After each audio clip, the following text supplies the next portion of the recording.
as we're talking about building mental health, and folks, I'm talking mental health, right? Not mental illness. We want to focus on what keeps us healthy, just like gas going into your car, the food you put into your body, sugar being one of those things, really can disrupt the brain and how it works and how it functions. It's mental.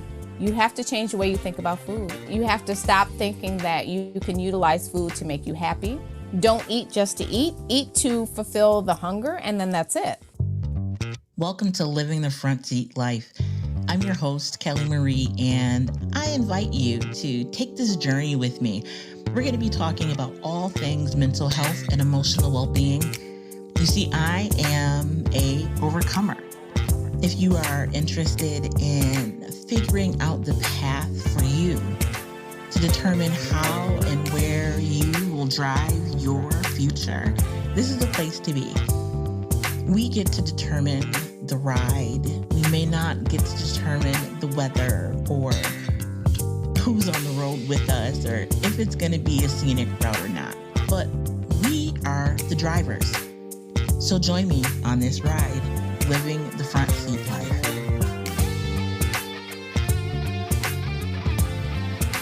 Welcome to Living the Front Seat Life. I am back with Chef Alexa. We were talking last time about sugar and inflammation. It started with inflammation, but she had to take us back and give us, some foundational information around what inflammation is, how it works, and this thing called sugar. So I shared with you guys my need as a kid and adult. I mean, my sugar issues have not gone away. And Alexa and I have had this conversation, I don't know how many times over the last 20 or so years. Yeah. And so I wanted to space this out because 15 minutes just wasn't enough to get it all done. So shout out to Lisk. Thank you for your support. Shout out to Jazzy T. Thank you for being the realest, the illest podcast producer on the face of the planet. Sugar, Chef Alexa. Hello, how are you? Thank you for having me back. Man, sugar. I am stuck on sugar.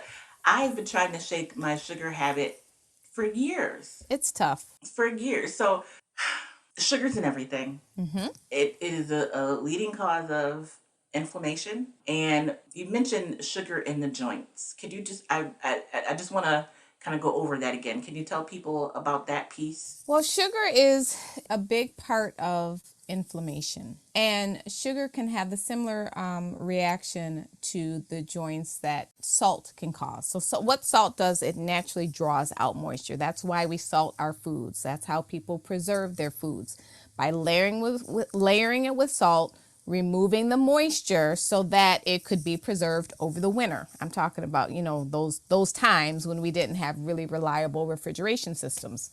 So sugar impacts the body in a number of different ways. And one of them is it will affect your joints. But again, that also starts in your stomach, period. So let me go back a beat when I talk about sugar and inflammation. When we are eating the wrong things, it will affect our digestive system and our stomach, and it will primarily affect our gut. So I don't know if you've heard of the term leaky gut syndrome. So what this does is it will affect your body in such a way. So the different things that we put into our body and the way that we digest food and eat food will impact or deteriorate the lining of our stomach. And when that deterioration happens, instead of your food being fully digested and leading to your bloodstream, some broken up larger pieces of food will enter your bloodstream. When that happens, your body sends out the signals, there's an invader,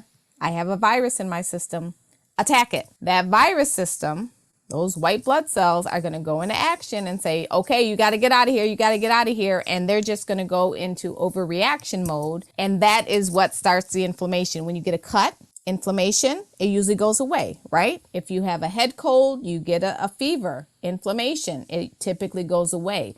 When it doesn't go away, that's going to start impacting. So the things that are supposed to be good for our bodies tend to get caught up in that reaction. So going back to sugar, sugar is a big piece of that reaction, especially if you have this leaky gut. And if you don't have the leaky gut, again, it affects your body in lots of different ways. It affects your joints. It affects your skin. It affects your blood pressure. It affects the walls, the cellular walls in your body, your joints. Everything is impacted. So you have to be really mindful about how much sugar you have and when, as well as what ways we take sugar in to our bodies. We take sugar in ways that we don't even realize. And I hope I answered your question. Can you give folks an example when you say we take sugar in ways that we don't realize?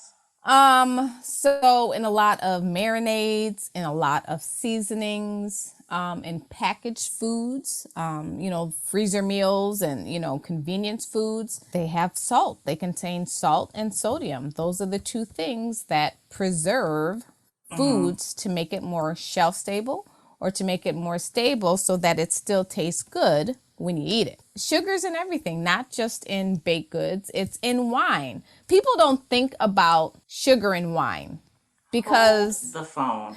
So,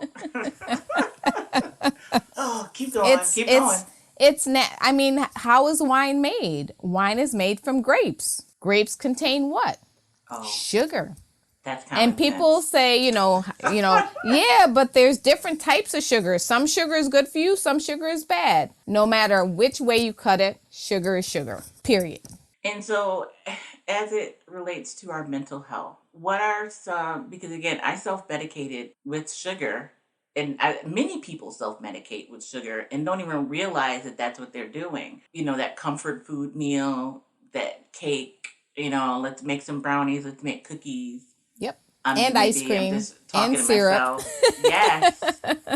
Let alone, because we think just the, sugar in the bag, when it comes from the store, the box, depending upon what kind of sugar you're buying. But I recently read that there's sugar in toothpaste. You're spitting that out. But still, just the thought of, sugar being everywhere. But it has a physical effect on how we think. So that sugar high, sugar crash. Brain fog. Right. Yes. And so, I didn't intend for us to go in this direction, but, as we're talking about building mental health, and folks, I'm talking mental health, right? Not mental illness. We want to focus on what keeps us healthy. How can we get healthy when it comes to our mental health? And this is one of those areas. This is one of those components. Again, just like gas going into your car, the food you put into your body, sugar being one of those things, really can disrupt the brain and how it works and how it functions. So can you give folks some suggestions now that we all know sugar is in absolutely everything? Can you give folks a couple of suggestions on how to cut back sugar? Yes. The first is awareness. You need to become Didn't I tell you all aware. that a couple weeks ago? You got to know what's going on. You got to go know ahead. what's going on. You have to actually evaluate your diet. You have to look in your hand. Do you have a candy bar in your hand right now? I don't. Okay. But somebody might. I did have some Evaluate. Skittles. Well, but yeah. well, and how many of those have you had in one day? It's 9:00. I remember I was consulting with someone and they were, going down this path and we were evaluating. She was like, well, I don't eat a lot of sugar. I said, okay. I said, but do you drink water? She was like, nah, not really. She said, I drink other things. I said, okay, well, what do you drink? I drink coffee. She puts sugar in her coffee. She probably puts creamer in her coffee too. And then she said, well, and every morning, I drink a Tahitian treat in the morning just to get me started. I'm like, wait a second. The red drink? Yes, Tahitian treat. So a lot of us drink our sugar and our calories and don't realize it.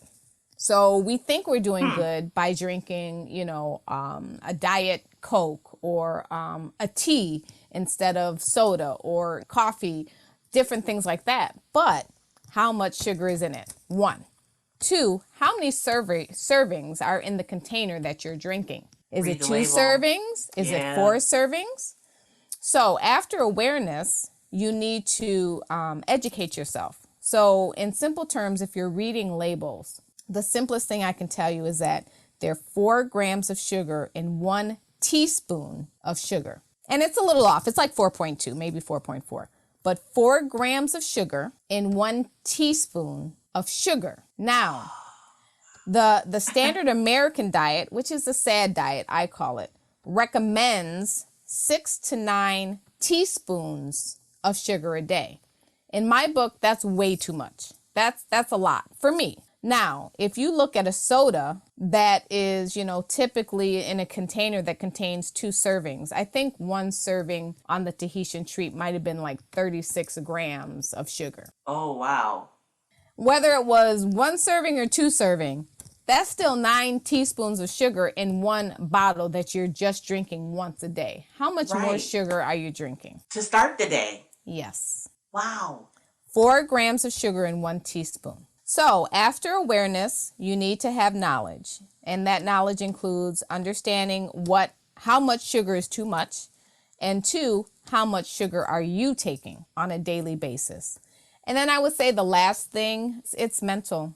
You have to change the way you think about food. You have to stop thinking that you can utilize food to make you happy.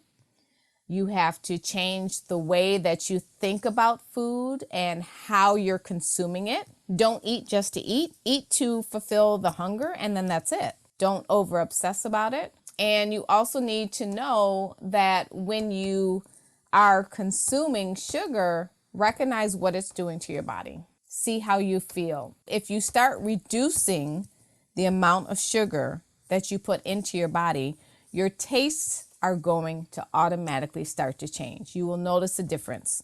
When you add more water to your diet and you reduce the amount of sugar in your diet, you will notice that your tastes are changing. The flavor that you want to strive to get to is a bitter flavor. That should taste good to you. So bitter greens. An example. Okay. Bitter greens like dandelion, chard, collard greens without the sugar and the salt and the pot liquor. Stop putting sugar in your greens. No sauce and no sugar. There's terms about decolonizing your diet and things like that, which I think is another topic, which is important, especially when it comes to mental health and diet. You want to change the way you think about your day and your meals. The first time we wake up, what's the breakfast food of champions? Cereal. And if it's not cereal, which contains a lot of what? Sugar. And a lot of white foods and white flour. If it's not cereal, then guess what's the next best thing that we can have for breakfast? Usually on a really big plate. Pancakes. Pancakes, eggs, sausage. Yes. You don't have to eat all that for breakfast. Okay, we just uninvited Chef Alexa as our mental health chef. Yes, it takes a lot real. of undoing. It's real. We have to unlearn so many traumas around not only mental health and generational health, but around food, around the way we eat, why we eat the way that we eat. Why do you have to eat meat 7 days a week, 3 times a day? And I used to be that person. Now, don't get me wrong. I still get down with a bowl of meat, but And that's okay. It's not every day. right. And I appreciate your perspective and your suggestions to don't worry about taking out the meat. Add more vegetables. No, And just as you add more vegetables, the meat, there's no place on the plate for it, guys. And when you think about, we don't need meat and the meat that we're eating, I can almost guarantee you, unless you're on a plan or you've been doing this for a while, it's more than a serving size. And so it's developing, like you said, that healthy relationship around food and understanding what's best for us. Yep. Listen, you guys, this is still a part of my journey. You've seen my pictures. You can tell I'm still eating sugar. But it is. You're doing a much better. You're process. aware now. You're aware. I am. And I find that the more I exercise, the better I eat. And not even intentionally. That is a whole nother topic for another day. But we've come to the end of another show. I don't know how, but yeah. Yeah. So any parting words, parting thoughts for folks as we wrap up for today? Make vegetables the star of your plate. Bam. That is a doable, not just doable today. Like you can make vegetables the star of your plate little by little. Yep. That's it. Make them the star. Oh, and we have to talk about corn. Okay, so yeah, we're going to have to do maybe once a month. I don't know. Maybe it's time for the Chef Alexa podcast. Oh. Not that you don't have 50 million things going on, because you guys, she's an artist. Her whole family is creative. Listen, the whole... you guys, so again, another time we're Yes. going to have to dive deeper, because I would love to talk about art as therapy, mental health, and that connection. And Oh, I think that's great. so, Indeed. yeah, we have to have you Indeed. come back. Thank you, You Chef got it. Alexa, so much. Thank Um, you. You guys, thank you so much for listening. I will be back next week, but I want to give you some quick numbers. If you're in a crisis and you need someone to talk to, please call the Suicide Prevention Helpline at 1-800-273-TALK or 1-800-273-8255. Or you can text HOME to 741-741. Both of these options are confidential, they're free, and available 24 hours a day, 7 days a week. Now, if you need resources to help you address some issues or life circumstances, try 211. Dial 211 on your phone, go to 211 in your browser, you can do a keyword search, or if you give them a call, they can do the work for you and give you a list of resources that are available in your area. So until next time, again, Chef Alexa, thank you so much, and everyone, be the light. Yay. Thank you, ma'am. No problem. That was awesome.